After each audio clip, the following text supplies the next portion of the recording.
Hello everyone, you are watching the knowledge library. আশা করি সকলেই ভালো আছো এবং সুস্থ আছো। আজকে এমন একটা টপিক নিয়ে আলোচনা করব যেটি মাধ্যমিক, উচ্চ মাধ্যমিক সকলের জন্য গুরুত্বপূর্ণ। মাধ্যমিকে এখান থেকে প্রশ্ন থাকবেই থাকবে।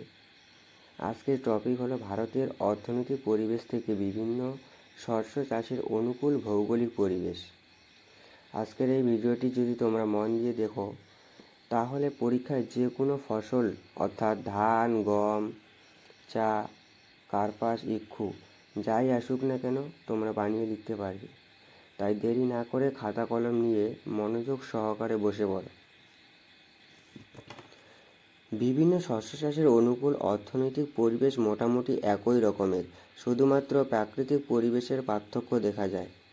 প্রাকৃতিক পরিবেশগুলি লেখার জন্য এই ছকটি ভালো করে দেখে নাও। তারপর যে কোনো একটি অর্থনৈতিক পরিবেশ বললেই বাকিগুলি বানিয়ে লিখতে পারবে। প্রথমেই তোমরা দেখো ধান চাষের জন্য অনুকূল প্রাকৃতিক পরিবেশগুলি কী কী থাকা প্রয়োজন। উষ্ণতা, বার্ষিক গড় উষ্ণতা 20 ডিগ্রি সেলসিয়াস থেকে 30 ডিগ্রি সেলসিয়াস হওয়া প্রয়োজন। বৃষ্টিপাত, বার্ষিক গড় বৃষ্টিপাত 150 থেকে 200 সেমি। আর্দ্রতা, ধান গাছ বৃদ্ধির সময় বাতাসের আর্দ্রতা বেশি এবং পাকা ও কাটার সময় আর্দ্রতাহীন শুষ্ক আবহাওয়ার প্রয়োজন হয়। সেই সাথে মৃত্তিকা, ধান চাষের জন্য নদী, উপত্যকা ও বদ্বীপ অঞ্চলের উর্বর পলি মৃত্তিকা যেমন দোআঁশ, এঁটেল, বেলে প্রভৃতি মাটিতে ধান চাষ ভালো হয়। ভূপ্রকৃতি, গাছের গোড়ায় জল জমলে ধান গাছ ভালো হয়, তাই উর্বর সমতল ভূপ্রকৃতি হওয়া প্রয়োজন। এবার নোটটি লিখবে কি করে সেটা দেখে নাও। ধান চাষের অনুকূল ভৌগোলিক পরিবেশ আলোচনা করো। ভূমিকা কি থাকবে? ধান ভারতের প্রধান খাদ্যশস্য। ধান উৎপাদনে ভারত বিশ্বে দ্বিতীয় স্থান অধিকার করে।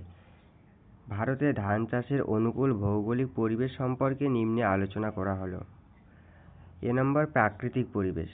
ধান চাষের অনুকূল প্রাকৃতিক পরিবেশগুলি হলো জলবায়ু। ধান চাষের জন্য কী কী জলবায়ুর প্রয়োজন? উষ্ণতা, ধান চাষের জন্য বার্ষিক গড় তাপমাত্রা 20 ডিগ্রি সেলসিয়াস থেকে 30 ডিগ্রি সেলসিয়াস হওয়া প্রয়োজন।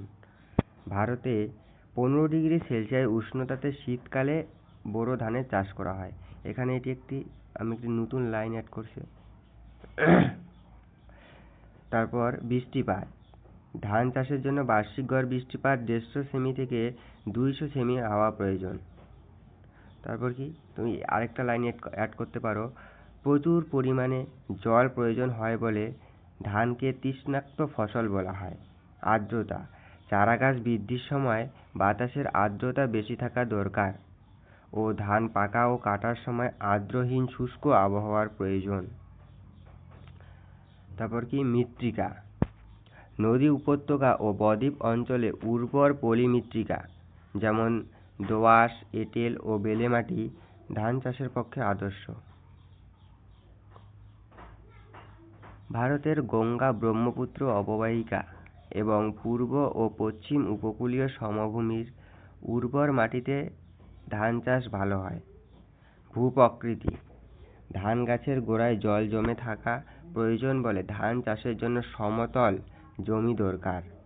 জমিতে জল জমে থাকার জন্য মাটির নিচে অপ্রবেশ্য শিলাস্তর, যাতে মাটি ভেদ করে নিচে প্রবেশ করতে না পারে সেই জন্য অপ্রবেশ্য শিলাস্তর দরকার।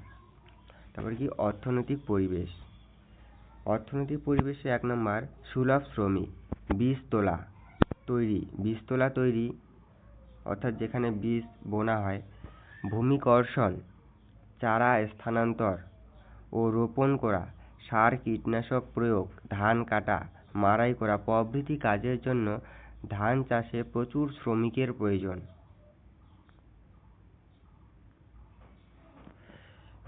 2 নম্বর, সার, বীজ ও কীটনাশক।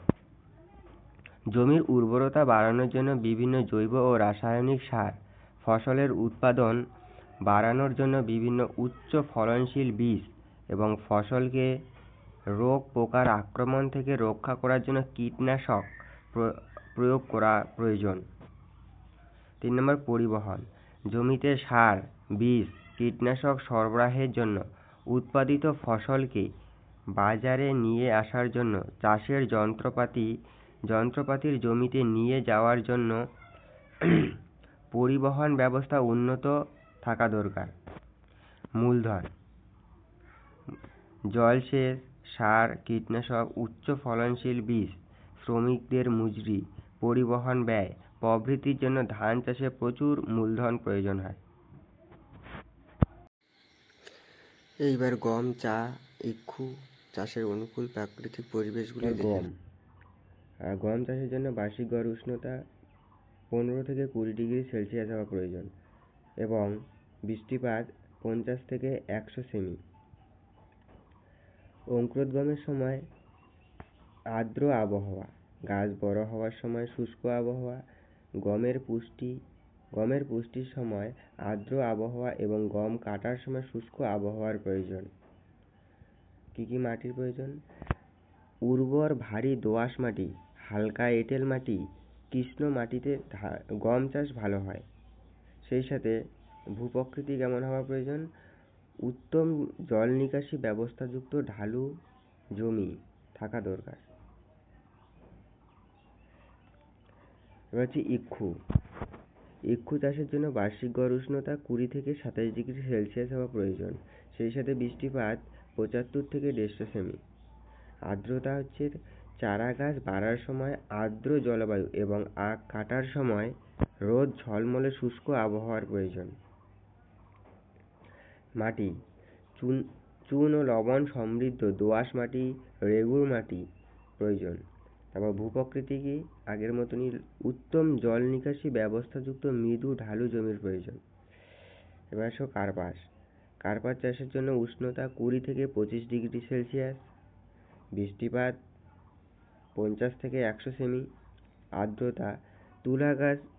তুলা গাছ বৃদ্ধির সময় বাতাসে আর্দ্র জলবায়ু, কিন্তু তুলার গুটি পাকার সময় রোদ ঝলমলে আবহাওয়ার প্রয়োজন। মাটি। চুন ও লবণ সমৃদ্ধ দোআঁশ মাটি, রেগুর মাটিতে কার্পাস চাষ ভালো হয়। ভূপ্রকৃতি। উত্তম জল নিকাশি ব্যবস্থাযুক্ত মৃদু ঢালু জমির প্রয়োজন।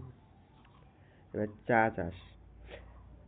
চা চাষের জন্য বার্ষিক গড় উষ্ণতা 20 ডিগ্রি সেলসিয়াস থেকে 27 ডিগ্রি সেলসিয়াস হওয়া প্রয়োজন। সেই সাথে বৃষ্টিপাত 200 থেকে 250 সেমি। চা উৎপাদনকারী অঞ্চলে বাতাসের আর্দ্রতা থাকা প্রয়োজন। তারপর হচ্ছে মাটি। লোহা, পটাশ, ম্যাঙ্গানিজ, ফসফরাসযুক্ত অম্লধর্মী উর্বর দোআঁশ মাটির প্রয়োজন। ভূপ্রকৃতি। উত্তম জল নিকাশি ব্যবস্থাযুক্ত ঢালু জমির প্রয়োজন। এবার হচ্ছে কফি চাষের জন্য বার্ষিক গড় উষ্ণতা 20 থেকে 30 ডিগ্রি সেলসিয়াস হওয়া প্রয়োজন। বৃষ্টিপাত 150 থেকে 200 সেমি হওয়া প্রয়োজন। আর্দ্রতা।